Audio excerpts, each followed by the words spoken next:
हाय viewers, आज की हमारी HTML कोर्स की ये तीसरी वीडियो है और इसके अंदर हम बाकायदा यानी कि HTML को सबलाइम टेक्स्ट के ऊपर वर्क करेंगे। तो अब मैंने सबलाइम की ये इंटरफेस खोला हुआ है तो आप देख सकते हैं।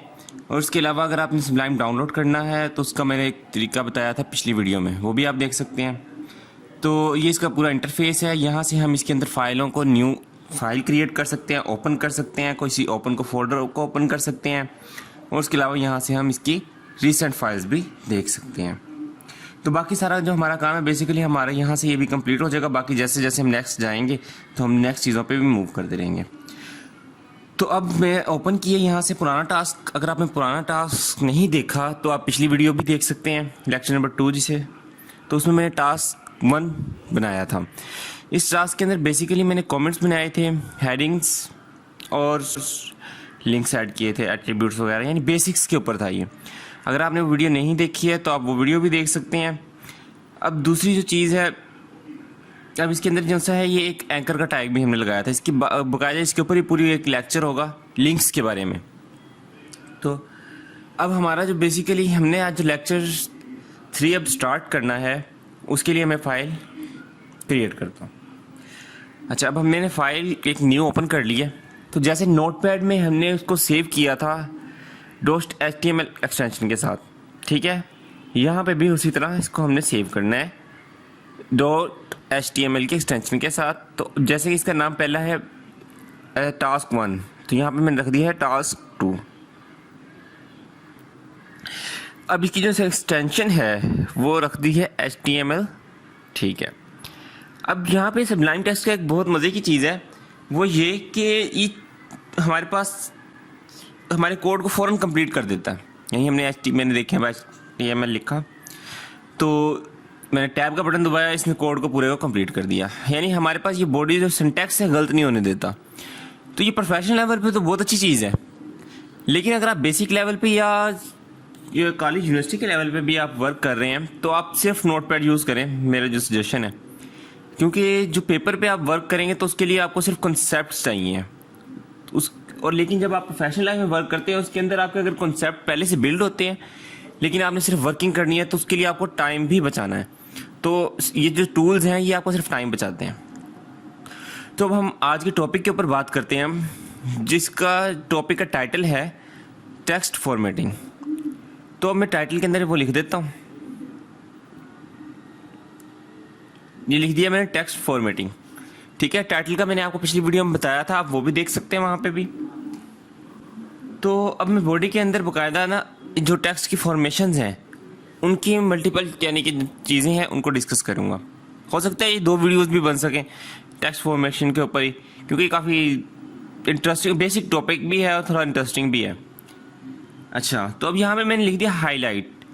तो इसको जो कॉमेंट लगाया ना वो मैंने एक शॉर्टकट यूज़ किया कंट्रोल और / का, ठीक है। तो ये इसके ऊपर पूरे के ऊपर हो गया। अब मैं लिखता हूँ यहाँ पे पैराग्राफ टैग लूँगा और उसके अंदर मैं इसका काम करूँगा, ठीक है। अच्छा, हाईलाइट से मुराद यहाँ पे वो चीज़ें हो सकती हैं कि जैसे कि हम पेपर पे लिखा करते थे, क्लास वगैरह में लिखते हैं बल्कि अभी भी, कि चीज़ों को हाईलाइट करते हैं मार्कर से, बॉल पॉइंट से, तो वो भी हाईलाइट होती हैं चीज़ें। अभी मैं पैराग्राफ में लिख रहा हूँ तो साथ साथ मैं आपको बता भी रहा हूँ कि अब जो दूसरी चीज़ थी कि हम पेंसिल होती है, पेंसिल से हम निशान लगा लेते हैं, मार्कर से, बॉल पॉइंट से। तो इसी तरह हमारे पास एक पॉइंट हाईलाइटर होता है। हाईलाइटर से हम उसको हाईलाइट करते हैं, कलर वाला होता, मतलब येलो कलर में भी हो सकता है, रेड कलर में भी। इसी तरह जो HTML में है ये जो टैग है हाईलाइटिंग का टैग, इसका जो कीवर्ड है वो है मार्क। ये हमारी की जो सी वैल्यू है, वर्ड्स है, उसको हाईलाइट कर देगा, बताएगा कि ये हमारा हाईलाइटेड वर्क है, यानी कि इंपॉर्टेंट वर्क है, ठीक है। स्टैटिक वेबसाइट में बेसिकली यूज़ होता है, आपने बेसिकली अपने कॉन्सेप्ट यूज़ करने हैं। अब मैं इसको ब्राउज़र में ओपन करता हूँ, ये मैंने लिख लिया यहाँ पे, ठीक है। सिंपल पैराग्राफ टैग लिखा है, अभी हाईलाइट का टैग नहीं लिखा है, सिर्फ हाईलाइट वर्ड लिखा है मैंने, ठीक है। अब ये देखिए यहाँ पे कोई चीज़ हाईलाइटेड नहीं है, सिर्फ हमारे पास सिंपल वही स्टेटमेंट आ रही है जो मैंने वहाँ पे लिखी है, दिस इज़ अ पैराग्राफ, ठीक है। अब जो है मैं इसको हाईलाइट करना चाहता हूँ। अब हाईलाइट करने के लिए क्या करना पड़ेगा, यहाँ पे मैं यूज़ करूँगा मार्क का टैग जो इसको हाईलाइट करेगा। तो ये अब जैसे मैंने कहा था ये खुद ही हमारे पास स्ट्रक्चर को पूरा कर देता है सबलाइम टेक्स्ट। तो मैंने इसके जो एंड था वो उठा कर उधर रख दिया। अब देखें यहाँ पे आ गया है हाईलाइटेड हुआ। ठीक हो गया। तो अब ये देखें कि हाईलाइट्स का मकसद क्या था कि उसने मार्क किया, मार्क टैग से ये सारी चीज़ याद भी रहेगा आपको। चीज़ों को आपने अगर याद रखना है तो उसको उसके साथ आप उनका एनालिसिस करें और उनको कंपेयर करते जाएं एक पॉइंट्स के ऊपर। अच्छा, तो ये H1 में मैं हेडिंग दे रहा हूँ कि जो हम काम कर रहे हैं उसकी।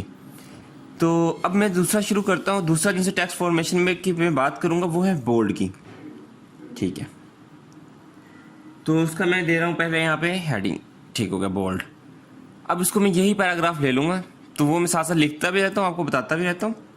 अच्छा, जो बोल्ड में है, बोल्ड में हमारे पास दो चीज़ें यूज़ होती हैं। ठीक है, एक होती है बोल्ड का बी का टैग और एक होता है स्ट्रॉन्ग का टैग। उस स्ट्रॉन्ग का टैग के बारे में भी आपको बताता हूँ, पहले मैं लिखता हूँ बोल्ड के बारे में। तो यहाँ से मैं इनके जो पुराने टैग्स को मैंने कॉपी कर लिया है सिर्फ टाइम सेविंग की वजह से, क्योंकि फिर वीडियोस काफ़ी हैवी हो जाती हैं लेंथ, तो वो फिर सही नहीं रहता, चीज़ें कम बताई जाती हैं और वेटेज ज़्यादा हो जाती है। ठीक, तो यहाँ से मैंने अब इस टैग को रिमूव कर दिया। तो आप देख सकते हैं यहाँ पे मैंने अब लिखा है बोल्ड। अच्छा, बोल्ड टैग का जो सा है ये भी पेयर्ड टैग है। पेयर्ड और अनपेयर्ड टैग के बारे में मैंने आपको बताया था, वो भी पिछली वीडियो में है लेक्चर। आप पिछले लेक्चर्स देख सकते हैं, इसकी इंट्रोडक्टिव वीडियोस भी देख सकते हैं। तो पेयर्ड और अनपेयर्ड टैग कौन से होते हैं? बोल्ड भी एक पेयर्ड टैग है। ठीक हो गया। अब यहाँ पे आप देखें मैंने रिफ्रेश किया। अब अच्छा, हाईलाइट के ऊपर भी आ गया हेडिंग और बोल्ड के ऊपर भी। अब यहाँ पे बोल्ड को देखिए, यहाँ पे ये बोल्ड बाकी टैग से थोड़ा डिफरेंट नज़र आ रहा था। ठीक हो गया। अब यहाँ पे हम कर रहे हैं स्ट्रॉन्ग। ठीक हो गया। अब स्ट्रॉन्ग का कीवर्ड भी स्ट्रॉन्ग ही है।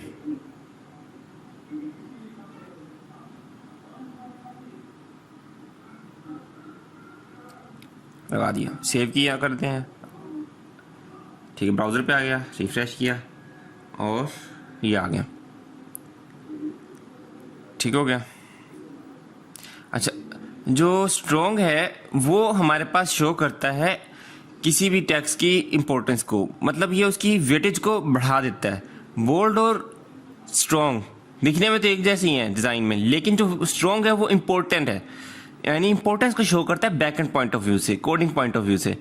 तो डिज़ाइनिंग में दोनों की यानी कि डिज़ाइन सेम आएगा, डिज़ाइन में कोई फ़र्क नहीं आएगा। अगर आप उसको जूम करके भी देख लें, जैसे मर्जी देख लें, कि ये इसमें कोई फ़र्क नहीं है। अगर आप ये समझते हैं कि इनमें फ़र्क है इस तरह से एज इट इज़, इसमें कोई बुनियादी फ़र्क नहीं है। सिमेंटिकली एक पॉइंट ऑफ व्यू से इसमें थोड़ा सा फ़र्क आता है, इंपॉर्टेंस और कम इम्पोर्टेंट का। तो मैं बात करता हूँ टैलिक की। अच्छा, तो जो MS वर्ड वगैरह ये प्रोग्रामिंग का बेसिकली बैकग्राउंड नहीं रखते हैं, सिर्फ MS वर्ड वगैरह पे वर्क किया है, उनके लिए उन्होंने इटैलिक बोल्ड वगैरह को तो देखा होगा वहाँ पे भी। तो ये अब उनके टैग के ज़रिए आसानी हो रही है।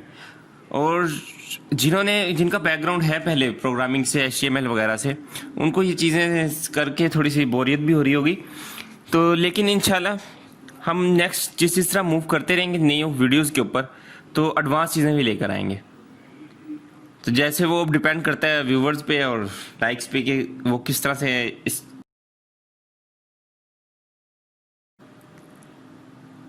ठीक है, अब यहाँ से मैंने इसको सारे को कॉपी कर लिया था। अब मैं यहाँ पे चेंज कर रहा हूँ उनके वर्ड्स को, इटैलिक और इम्फेज। अच्छा, इम्फेज और इटैलिक ये दो चीज़ें थी इसके अंदर भी, जैसे कि हमने स्ट्रॉन्ग और उसके अंदर देखा। ये भी यहाँ पे जो इम्फेज है ये इसकी बस वैल्यू को थोड़ा सा बढ़ाता है, और इटैलिक जो सा है वो हमारे पास कॉमन इटैलिक यूज़ कर रहे हैं। बस ये सिमेंटिकली पॉइंट ऑफ व्यू से थोड़ा बहुत डिफरेंट है, वो पुराने वर्जन में यूज़ हो रहा है, कुछ नए वर्जन में ये फ़र्क आ रहा है। बाकी इतना इनमें ना कोई एज इट इज़ फ़र्क नहीं है। तो बाकी अब जैसे प्रैक्टिस में आएंगे चीज़ें आपको क्लियर होती रहेंगी कि किस चीज़ को हमने किस पॉइंट ऑफ व्यू से लेके कहाँ पे चलना है। तो ये सारी चीज़ें इसी तरह से हैं। तो अगर हम इम्फेज के लिए हमारे पास कीवर्ड पूरा इम्फेज नहीं आएगा, उसके लिए हम सिर्फ EM यूज़ करते हैं। ठीक हो गया। तो यहाँ मैंने EM यूज़ कर दिया। ठीक है क्या? तो अब ये यहाँ पर एंड अब यहाँ पर ये देखें आपके जो इटैलिक है और जो इम्फेज है उनका डिज़ाइन ये रिफ्रेश किया है तो अब सेम हो जाएगा, मतलब कि वो भी इटैलिक है और वो भी दोनों सेम यानी कि डिज़ाइन में सेम आ रहे थे। तो अब ये जैसा है यहाँ पे इस टॉपिक का हम देखते हैं आखिरी सेक्शन, जिसके अंदर मैं बात कर रहा हूँ अंडरलाइन। अंडरलाइन के बारे में भी आप लोग जानते हैं, अंडरलाइन के बारे में तो वैसे भी जानते होंगे कि किसी भी टेक्स्ट को हमने अंडरलाइन करना है तो उसके लिए सिंपल सा टैग है यू का, ये भी एक पेयर टैग है। तो हाँ, जिस तरह हमने पिछले 3 पढ़े हैं टैग, उनके अंदर हम डबल पढ़ रहे थे, यहाँ पे वो चीज़ नहीं है। ठीक है, तो यानी कि आज हमने जो देखा है उसमें ये लास्ट टैग है अंडरलाइन का, जो कि हमारे पास टेक्स्ट को अंडरलाइन करता है। तो यहाँ पे लिख दिया अंडरलाइन और ये इसको अब करेगा टेक्स्ट को यू से बस ठीक हो गया। अब यहाँ पे इसको मैं ऐड कर रहा हूँ,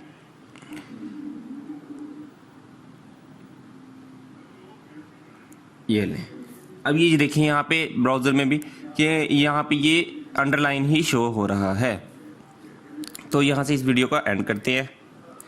सबसे पहले हमने पढ़ा है हाईलाइट का टैग, सेकंड नंबर पे पढ़ा है हमने बोल्ड का टैग, ठीक है।